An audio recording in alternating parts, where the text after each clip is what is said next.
Hey y'all, happy December. It is Misha here with Head Wraps and Budget Plans, here to give you an update on my journey to paying off all my debt. At this point, I only have one credit card to pay off. Hey, we only got one. Hey, we only got one. Hey, we only got one. Clearly, I am super excited about this. I have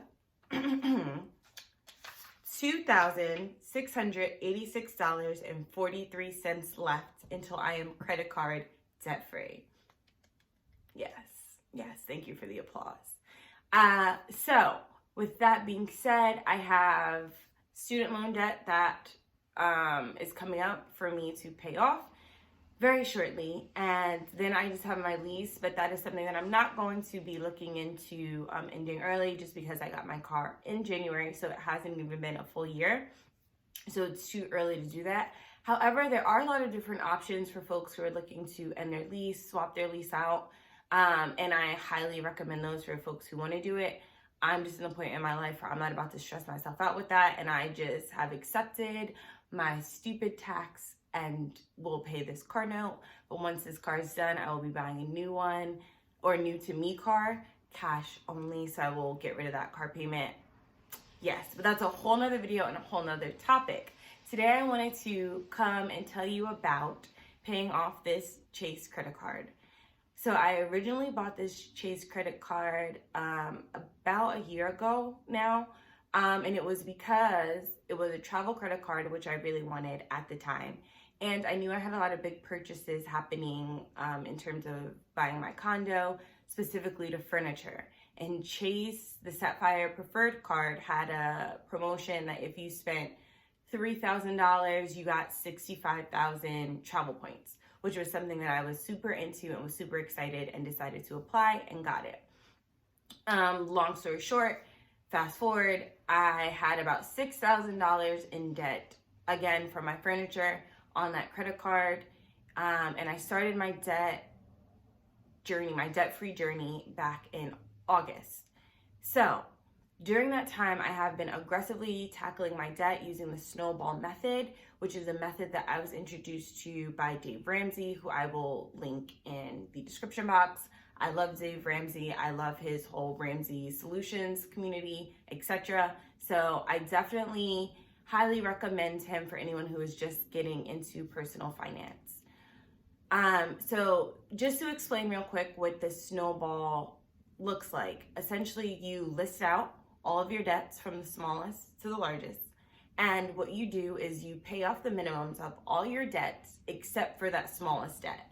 That smallest debt you're gonna attack aggressively. Any extra money that you get, whether it's from side jobs, whether it's from income tax season, whether it's from money that you get as a gift, all that money is gonna go to paying off that smallest debt first.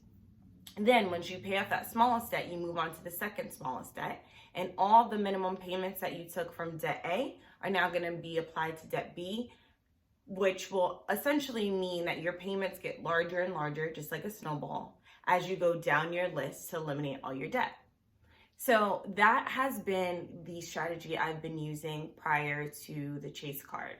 And for me, it was super empowering and motivating and exciting to cross off the debts as I was going along. You know, like you like just feeling yourself like, sis paid off these debts, call me, like, what's up? Anyway, so I highly recommend the snowball method for anyone who is just getting started or who is thinking about paying off their debts. And that includes any debt that you have. Money that you owe your brothers, sisters, cousin, aunts, best friends, that money gets included in your debt snowball, as well as the only time that the order kind of gets switched up is when you're dealing with things like the IRS, because no one wants to owe the IRS money. I owed the IRS money last year. Yes, little old me on my little teacher salary owed more money in federal taxes than Amazon. Still bitter, clearly. But anyway, that's not the point of this video. So, since I paid off the IRS, I have been aggressively looking to pay off my Chase card, but I decided to use the avalanche, I don't know why I keep saying avalanche method to attack this debt.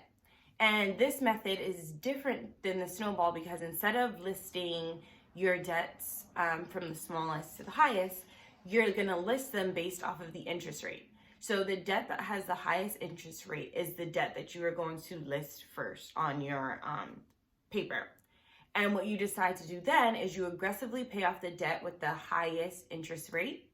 And then that builds that momentum of just eliminating all the other debt, because once you're getting rid of those extra fees with the interest rate, you'll have more money to put towards your other debts. And then it's a whole avalanche. Whoosh.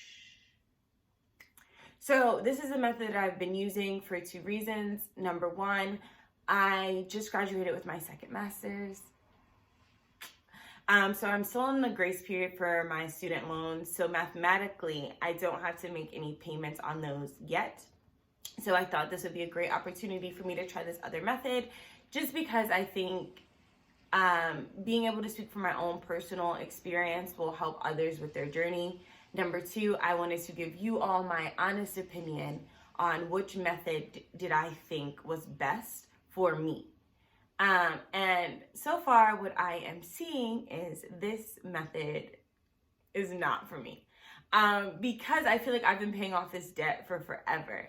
And as I said in the beginning of the video, I owed $6,000. Now I'm more than halfway done, but I just feel like I'm not necessarily seeing the fruit of my labor. I am still motivated to pay this debt off, but I've also been on this journey to August, where someone who is just starting this journey and they decide to pay off using the avalanche method, and let's say that their first debt is really a lot of money, that can be really discouraging because it's a mind thing, right? Paying off debt is a mind thing. It's not just mathematical. It's not just the numbers. If it was just numbers, and Dave Ramsey says this all the time, it would be easy. Like, people wouldn't be in debt.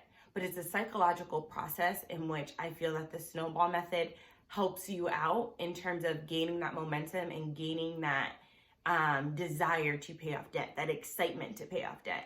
Whereas the avalanche method, I feel so far, hasn't given me that same excitement.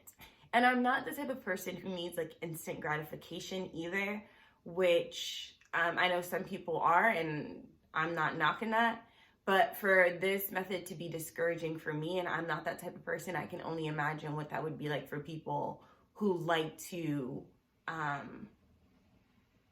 see why they're struggling. And not to say paying off debt means that you're struggling, but it is a difference in your lifestyle, at least for me, right? I'm not going on as much vacations. I'm not spending as much money on clothes.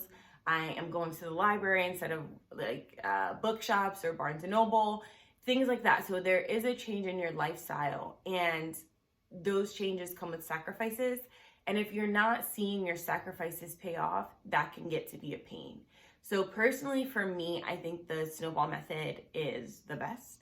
But I am going to follow through with the avalanche, I don't know why I keep saying that.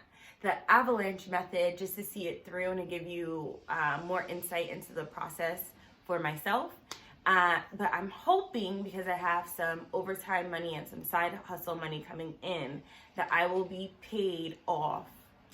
All this credit card will be done before January. So I'll be, God willing, going into 2020 with no credit card debt, period. Like, I'm so excited. That is my goal. By doing the math and looking at some things, I'm hoping to have that done by the end of the month. And then I will be moving on to paying off my student loans, which by my math, I'm hoping to get done in 6 months. However, I just recently started doing a side hustle with ESL, teaching ESL online. And my goal is to make $1,000 a month. So if I'm able to reach my goals, I will be able to pay off my student loan debt even quicker in about 4 months, which is the goal now. So that's my process. That's how it's been so far. If you have any questions, please how do you link questions? Please ask them in the description box, and I'll be happy to give my 2 cents, as well as to recommend you to other resources that you can use. Yes. So I'm also super excited. I'm going to be doing a video on some book reviews that are about personal finance, specifically towards paying off debt, also early retirement with the FIRE movement. And I'm super excited about that because the book nerd in me is really eager to share my opinion about these different books, as well as to point you in the right directions of which books might be good for you. Because another thing with paying off debt is that you have to stay motivated. There are so many things, whether it's on social media that you see your friends going on vacation, or your favorite artist is doing a concert in your area. There are just so many distractions for you to spend your money on that you need to stay motivated. For me, that has been reading books. For other people, it's listening to podcasts or watching videos. But you need to find whatever that is in your heart that will help keep you motivated and keep making those sacrifices to be debt-free.